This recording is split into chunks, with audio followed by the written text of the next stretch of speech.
Introduction.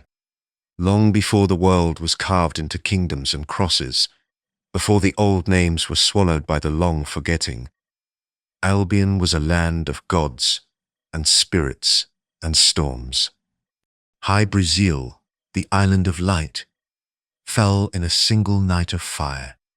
Its temples drowned beneath the black waves, its knowledge scattered like embers carried on the wind. From the flames fled the druids, carrying secrets far older than Rome itself. And across the misted centuries, their whispers still echo. In the kingdom of Strathclyde, among the Damnonii tribe, a boy dreams of steel and destiny. Domnall Bloodmoon, son of the North, chosen of the Old Ones, and hunted by a darkness born of an age yet to come. Seer, as Rome tightens its grip around Albion's throat, the tribes stir, warriors gather, ravens circle, and an ancient shadow awakens beneath the earth. This is the tale of the Pathfinder, who walked the road between life and death, who shattered the eagle of Rome, and who defied a darkness older than gods. Domnall. His journey begins with a single step and ends in legend. This is the Avalon Saga, Book 1, The Journey of the Pathfinder, by Arthur Dubthach. Prologue, from the Druid Chronicles of the Last Age, recorded by Seolef of the Spirals, High Druidess of High Brazil. Copied in the year of the first frost by the Order of the Silver Quill. Let this be the first entry of the last chronicle, that the truth may endure when stone crumbles, when oceans swallow the land, and when the memory of High Brazil is spoken only in dreams. Seolef, keeper of the final law, the first passage of the island at the edge of the world. In the elder years, when the world was young, and the gods walked freely upon the earth, there stood in the western waters a great and resplendent land, known to its people as High Brazil, the island of the ever-shining dawn. Its towers were carved from white stone, older than the sun. Its scholars measured the breadth of the stars. Its druids spoke with wind, wave, and fire. Its children learned the spirals before they learned to walk. And the island glowed with the blessing of the mother goddess, who placed her hand upon our soil and called us her first sanctuary. Thus we lived in peace, guided by wisdom and bound by honor, until the time when the sky changed. For all things, even sacred things, must face the wheel of fate. The second passage of the coming of the Star of Ruin. In the 33rd year of the reign of High King Eodan, Fire Seer, the heavens bore an omen no druid had ever recorded. A star of great size, wreathed in flame, broke from its celestial path and descended toward the world with terrible swiftness. The star song turned from harmony to discord. The winds howled in protest. The great ocean receded from our shores, revealing the bones of the deep. Even the old gods grew silent, offering no counsel. When the High King sought their guidance in the temple of the rising star, the divine voice that answered was faint, as though speaking from a great distance. Carry the light. The land will fall. These were the final words of the gods before the sky burned. The third passage of the gathering of the law.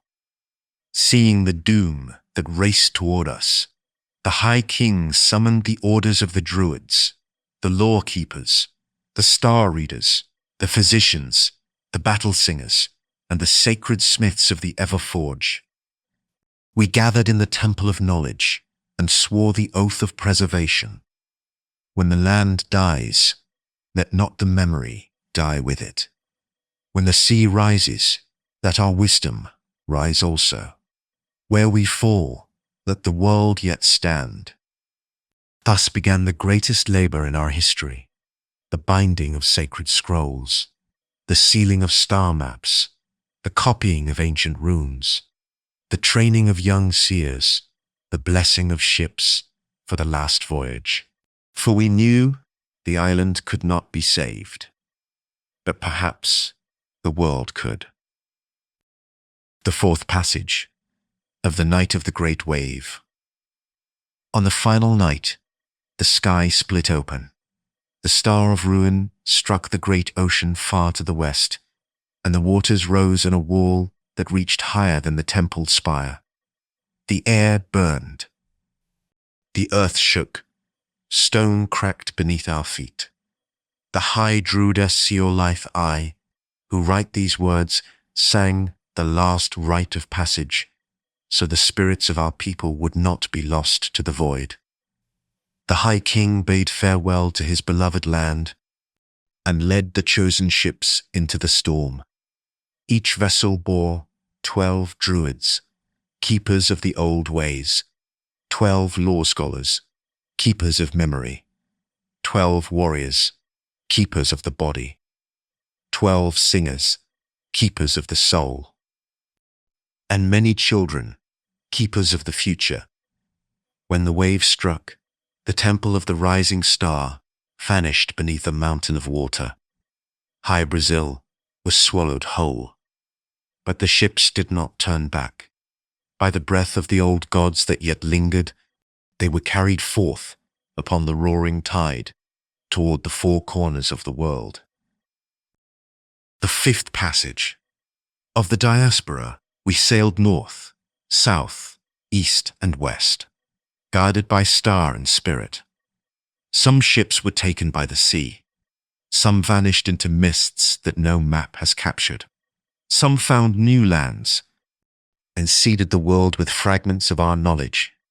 Those who landed upon the shores of Albion were fated to shape its destiny for ages to come.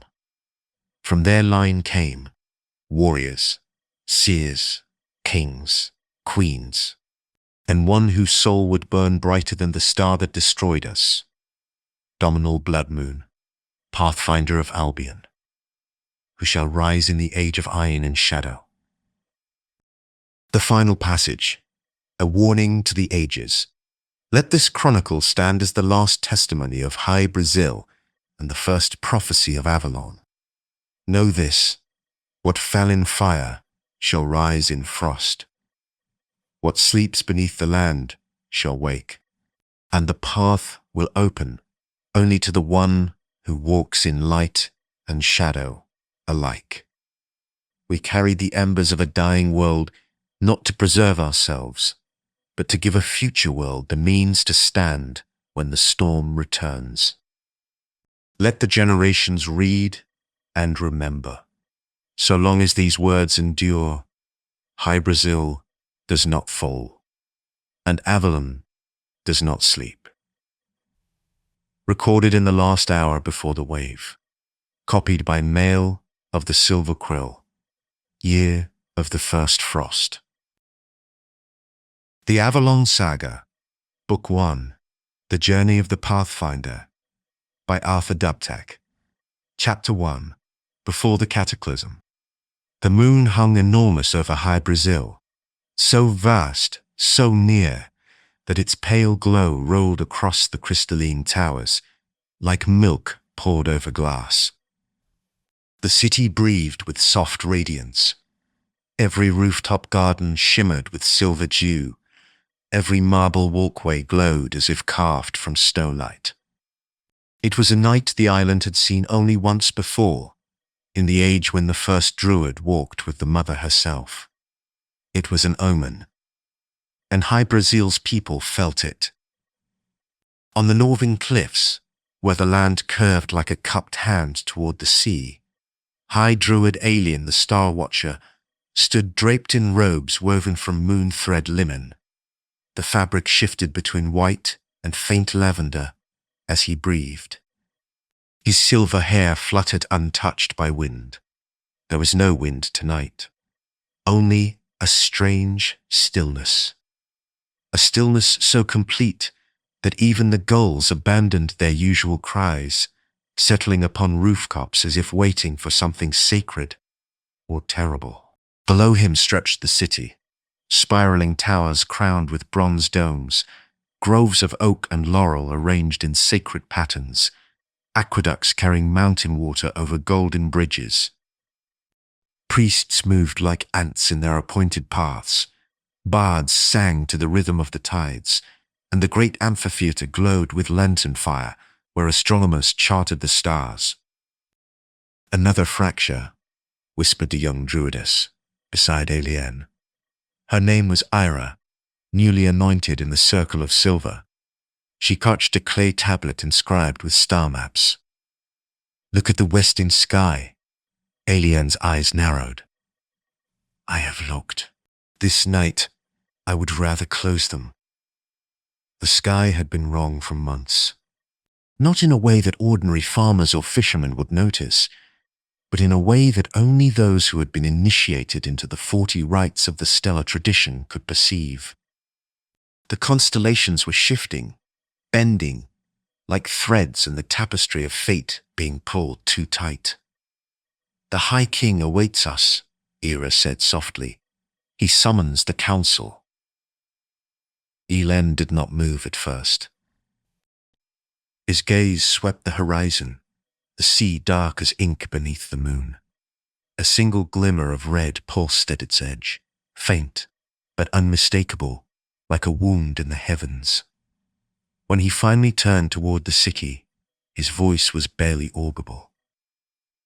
"Then the time has come. The whole of 9 fires, the High King of High Brazil, Braga son of Corvan, stood upon the days of the whole of 9 fires, his expression carved from sorrow and iron. The fire pits burned in sacred formation around him, their flames dancing in hues of green and gold, fed by oils distilled from the island's rarest flowers. Priests, druids, astronomers, bards, generals, and lawkeepers filled the grand chamber. Murmurs rippled like wind through tall grass. When Aileen entered, the murmurs ceased. "Aileen the Star Watcher," the High King said, raising his staff. "Tell us plainly what the heavens decree." Silence settled. Even the flames stilled, as if leaning in. Aileen stepped forward. His voice echoed through the vaulted hall. "The sky is breaking." A collective breath was drawn, sharp and fearful. He continued.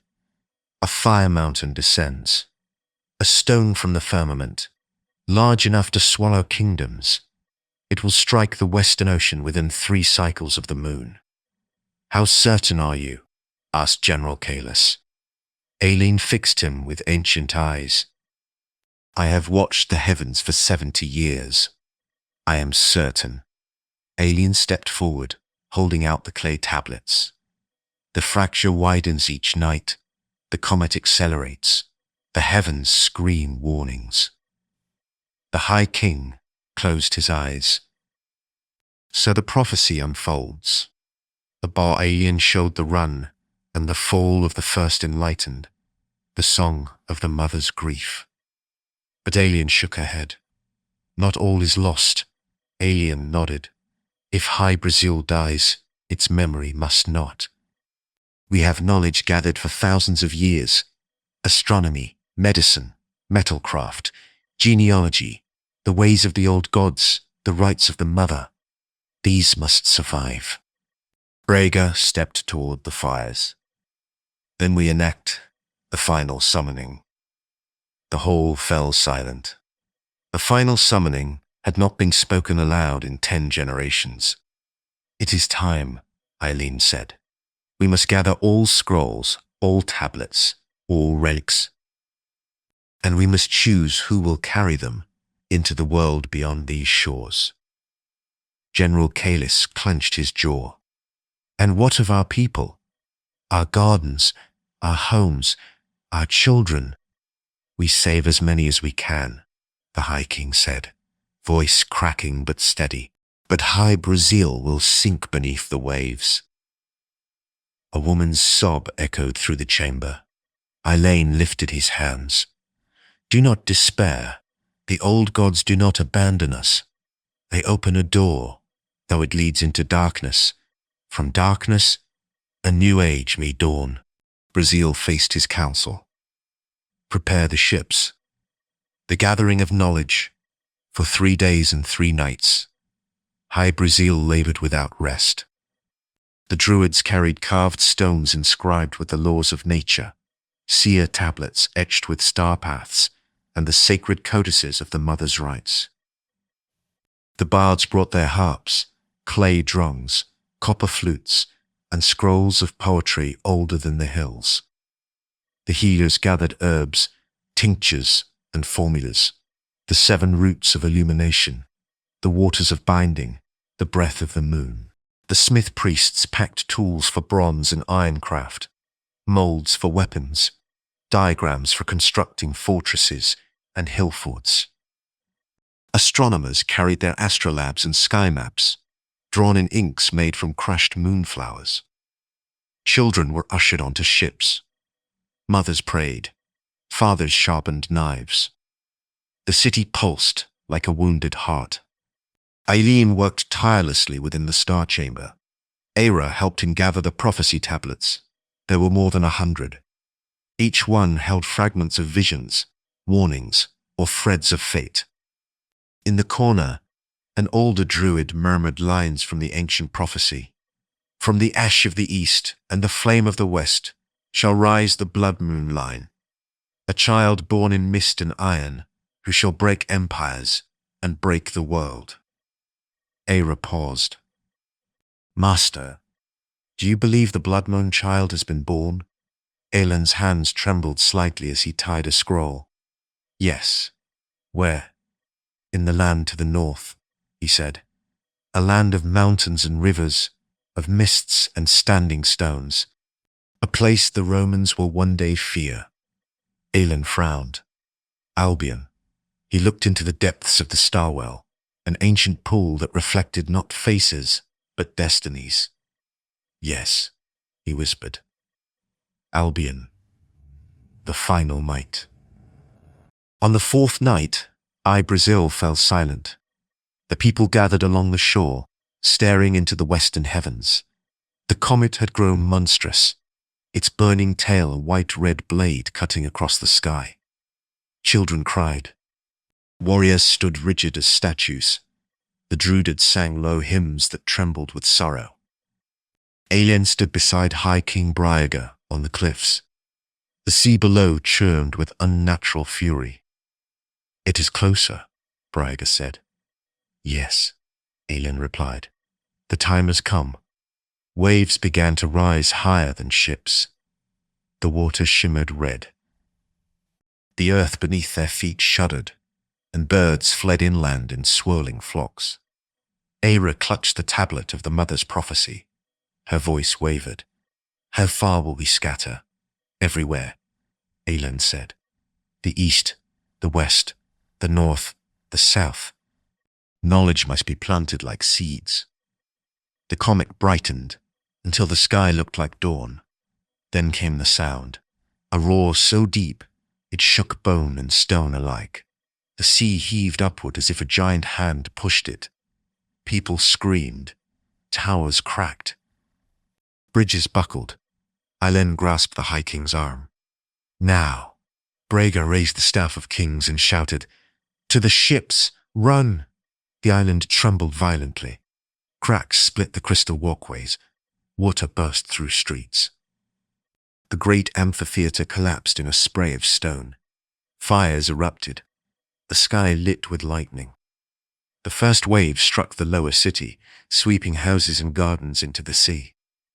Eileen and Aira dashed for the cliffside stairs, the prophecy tablets strapped to their backs. Below them, the ships strained against the rising waters, ropes tearing from moorings. Master! Aira cried, stumbling as the ground shook. Eileen caught her arm. Do not look back. But the city. Do not look back. The mother weeps behind us. They reached the shore. Druids, healers, bards, and children poured onto the ships. Warriors held back the waves with spears, as if they could fight the sea itself. Borrega stood waist-deep in water as he pushed the last raft off the shore. His crown floated away on the tide.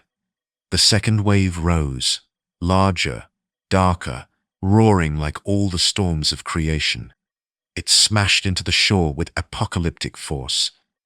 High Brazil shattered, towers crumbled, trees splintered, fires hissed out beneath the weight of the ocean. A dome of water rose overhead, blotting out the moon. Ailen screamed, "Hold the ship steady! Row!" But as he looked back, just once, he saw the island sink beneath the sea. The last glimmer of High Brazil vanished into darkness. "Oh, look," he said perfectly. This wasn't. The second roar came, deeper, colder, and the comet struck the distant horizon in a column of fire so bright it carved after-images into the world. Ailen felt the shockwave approach like a wall. "Down!" he bellowed. The sky burned white. The sea rose like a mountain. Every ship was thrown skyward. People clung to ropes and rails, praying, screaming, hoping. Then everything went black. The morning after, a faint grey light spread across the broken sea. Waves drifted with sluggish exhaustion. Smoke hung above the water like a shroud. Ships floated in scattered formations, some overturned, many sinking. Survivors clung to debris, coughing up seawater. Ailen awoke on a plank, Era beside him. Her hair clung to her face like seaweed. She coughed violently. "We survived," she whispered. Ailen looked around. Some did. Enough. He pointed eastward. The tips of mountains pierced the horizon. New lands. "Where is High Brazil?" Era asked, voice cracking. Ailen closed his eyes. "Gone, but not forgotten. As long as one druid breathes, the mother's light survives." She wiped tears from her cheeks. "What now?" The High Druid turned his gaze to the rising sun. "Now," he said softly, "we begin again. We plant the seeds. We teach. And one day, a child of the North will walk a path the gods themselves will tremble to witness." He touched a crescent birthmark on his wrist, symbol of prophecy. The Bloodmoon line must survive.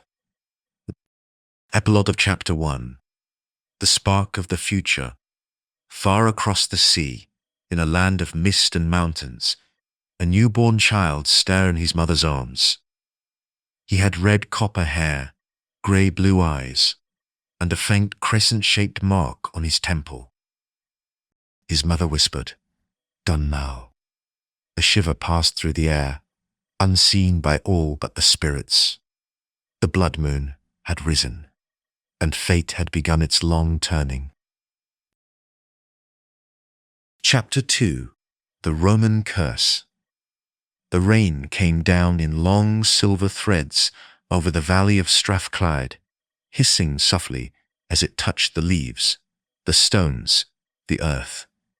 It was the kind of rain that soaked slowly but deeply, a rain that seemed to whisper secrets to those who listened long enough. Domnall Bloodmoon listened. He stood at the ridge overlooking the valley, spear in hand, breath rising in pale curls. The mists rolled around the pines like drifting spirits. Behind him lay his home village, little more than a cluster of wattle huts, a central fire pit, and a ring of standing stones old as memory. Before him lay the long road toward the King's Hill Fort. 15 winters old, old enough to hunt, old enough to fight, old enough to leave. He had not slept much since the dream. Not the dream of any ordinary youth, no dream of love, or triumph, or childish fear. His dream had been a vision. The wall burning, Roman legions collapsing like broken wheat, and a red moon bleeding across the sky. For 3 nights, he had seen the same thing, his hands stained with Roman blood, his path leading south toward war. The elders murmured the signs were good. His mother wept. His father gripped his shoulder and said only, "If the spirits call you, answer." Domnall stepped forward. The mud sucked at his boots. He didn't look back. He knew, if he turned, he would see his mother still standing at the doorway, shawl wrapped tightly around her shoulders, watching him leave with an expression caught between pride and fear. He could not bear that, so he walked faster. The ravens followed him the whole way down the ridge. They always did. The Council of Conspiracy. The king's hill fort rose from the landscape like an ancient guardian, its earthen ramparts massive, its central wooden tower gleaming with rainwater. Smoke curled upward in a thick column from the central hearth, blending with the mists. Warriors lined the entrance, tall men, with braided hair, painted shields, and bronze torques around their necks. As Domnall approached, they straightened. One warrior, older, scarred, missing half an ear, stepped forward. "Name yourself, youth." "Domnall, son of Egan of the Damnonii," he replied with more steadiness than he felt. "Come to train with the king's Pathfinders." "The king is meeting with southern envoys. Keep silent near the hole, and keep your eyes open. There's trouble brewing across the empire." Domnall breathed deeply and stepped inside. The hall's heavy doors stood open, lamplight spilling out into the courtyard. Men in heavy cloaks gathered around the fire pit inside. Their faces were grim, their voices low. "The Romans are stretched thin," one envoy said.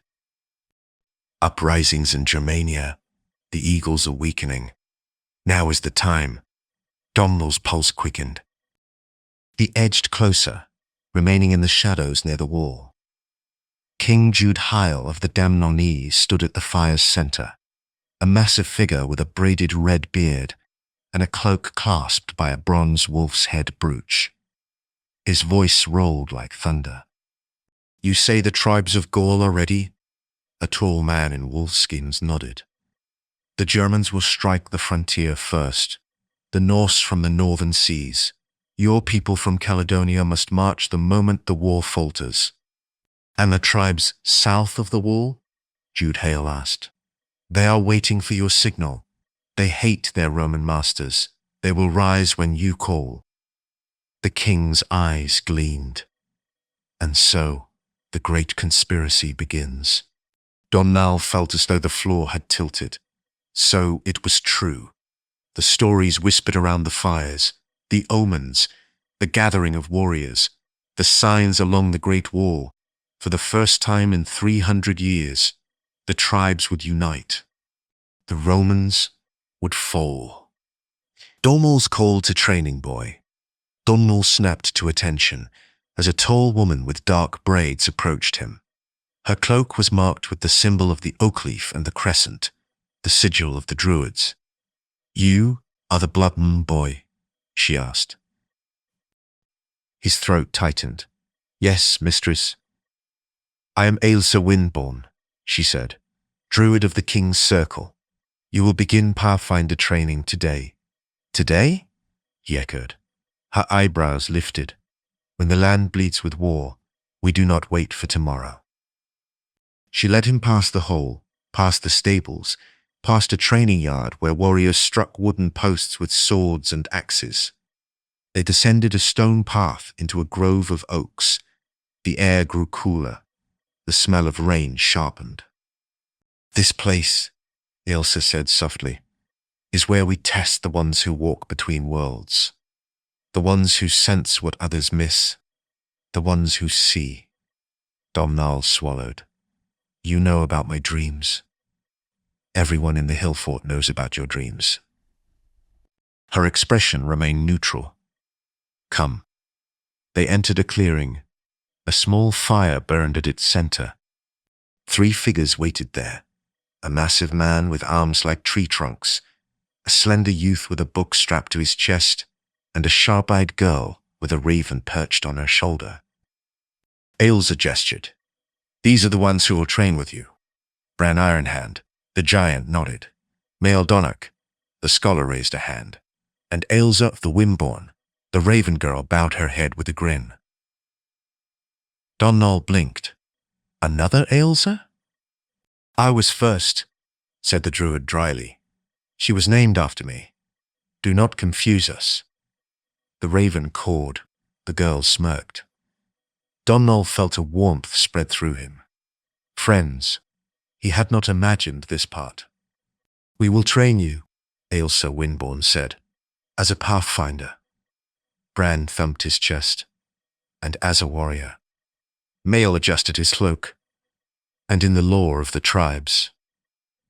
The younger Ailsa held out her hand. "And in the ways of wind and spirit."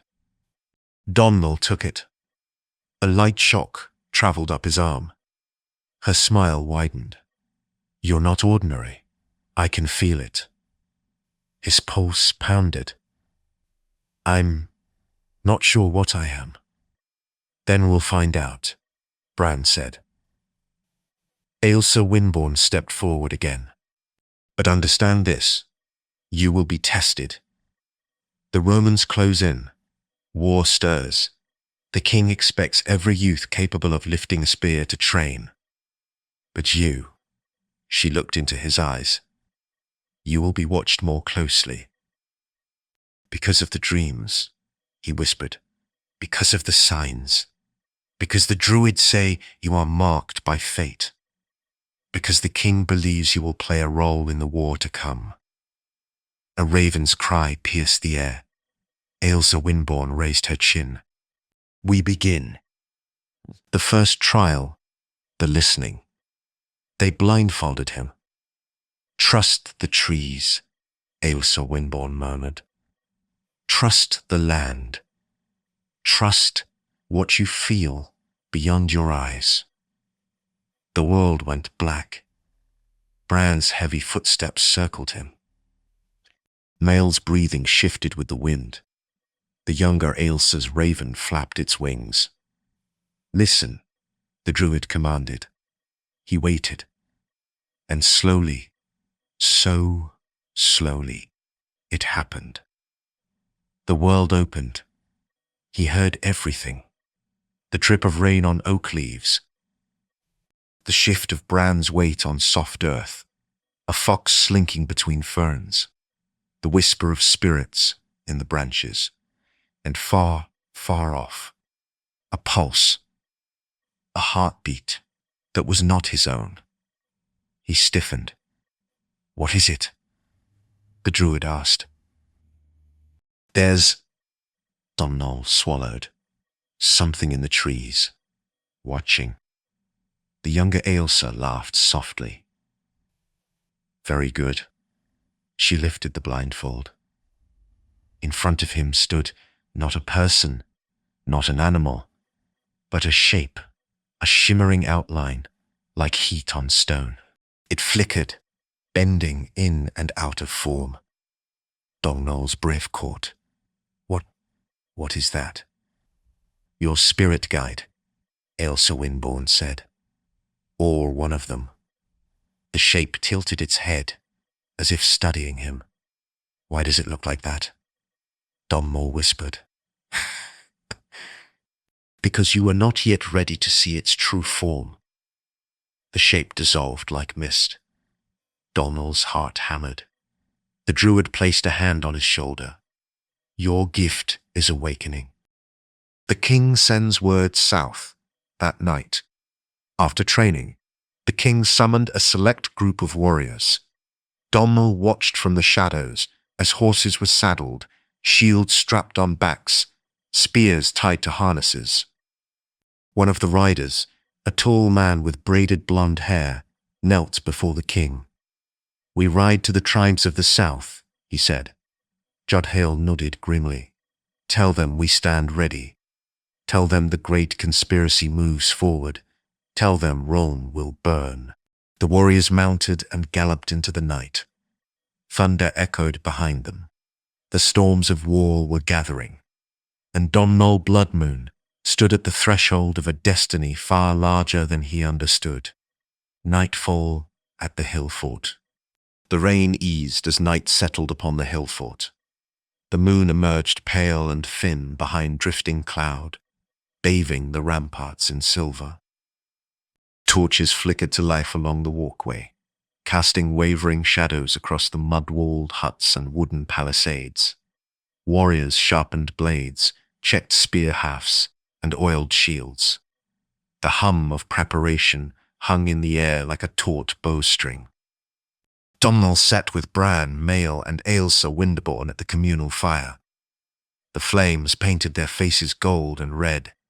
The smell of roasting venison filled the air, mixing with peat smoke and the faint tang of heather. Bran tore a hunk of meat from a bone.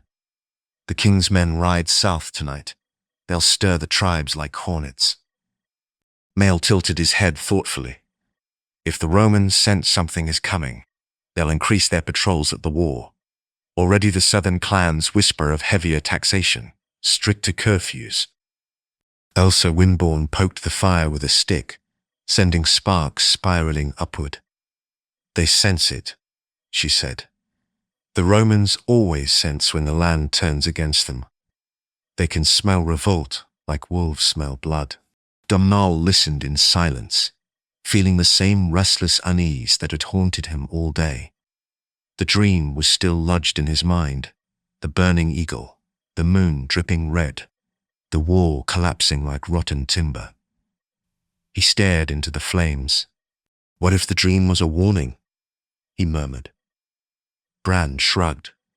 Or a vision. Or nerves. You're young. Ailsa Windborn looked sharply at him. No, there is power in symbols. If Domnall's dream carries the scent of fate, we must pay attention. Domnall swallowed. But what does it mean? Mael answered softly. That Rome will burn, and you will see it. The fire cracked loudly. A shiver ran down Domnall's spine. The druids whisper. Ailsa of the Windborn rose suddenly and beckoned Domnall to follow her. Come, she said. There is something you must hear. She led him along a narrow path behind the training grove, through dripping ferns and low pines. The air smelled of damp earth and moss. Owls hooted softly in the distance.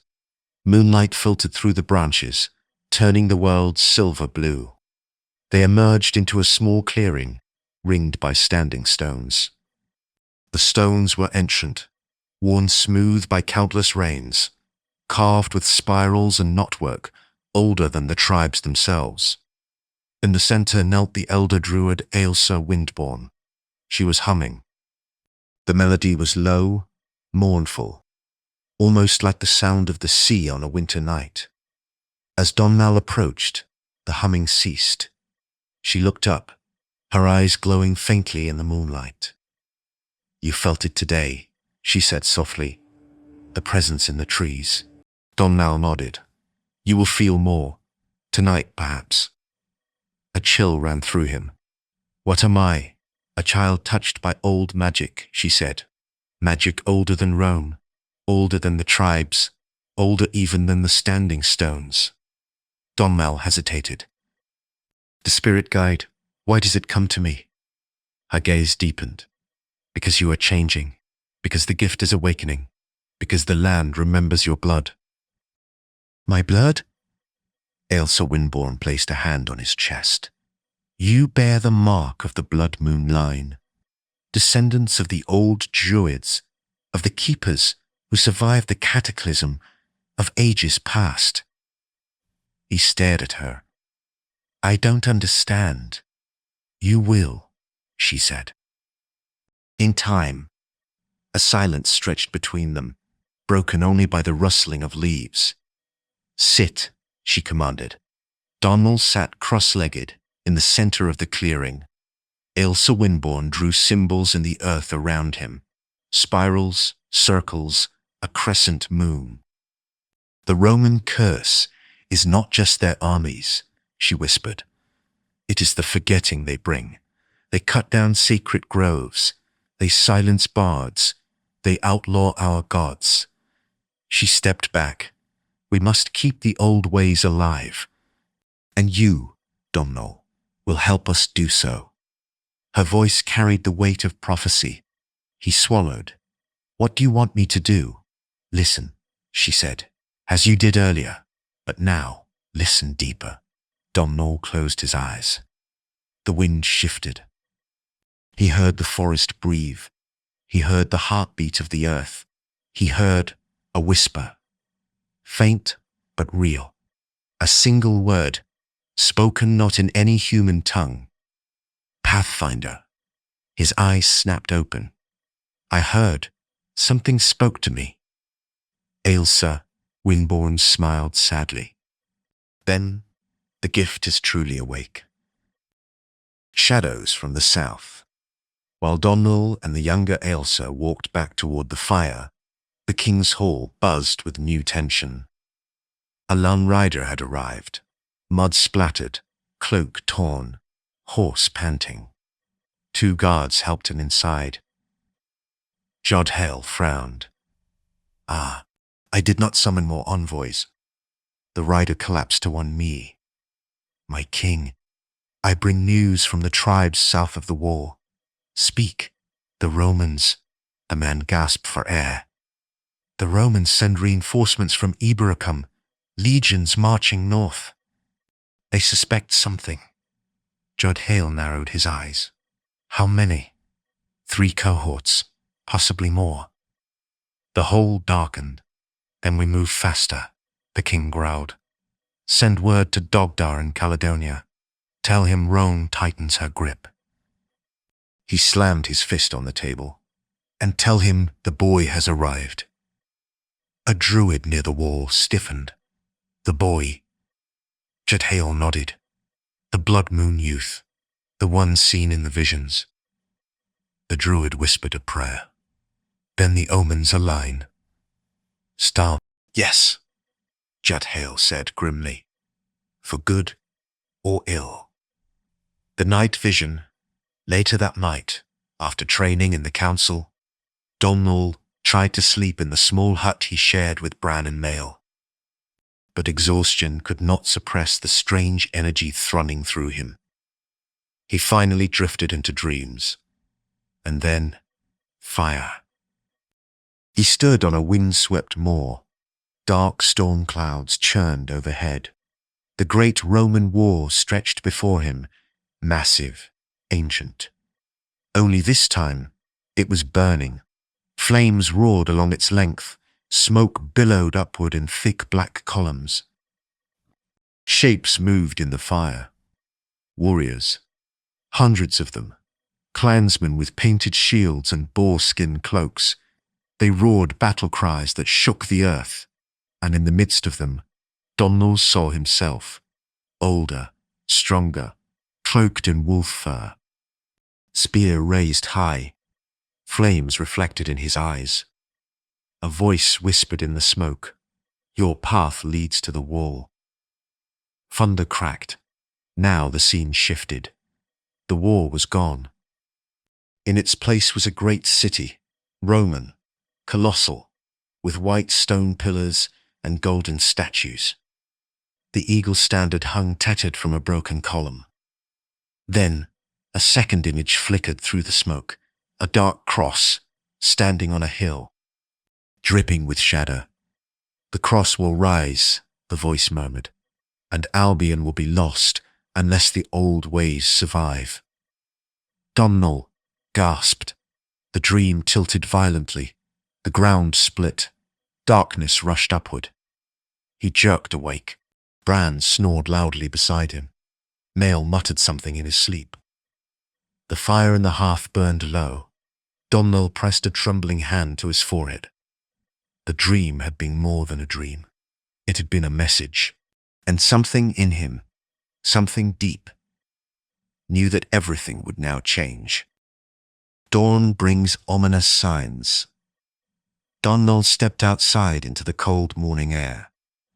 Mist clung to the ground like low floating spirits. Frost gleamed on the ramparts. A raven landed on a nearby post. It stared at him with strangely intelligent eyes. Another whisper drifted on the wind. Pathfinder. Domnall's breath caught. Not a dream voice, a waking one. The raven spread its wings and flew toward the grove. Domnall followed. At the grove's edge, Ailsa Windborn waited for him, her cloak billowing like a shadow. You had another vision, she said. Domnall nodded. She clasped his shoulder. Then your journey has begun. He swallowed. What do I do now? You train, she said softly. You master your gift. And when the king calls you south to the war, she looked into the mist. You follow your path without fear.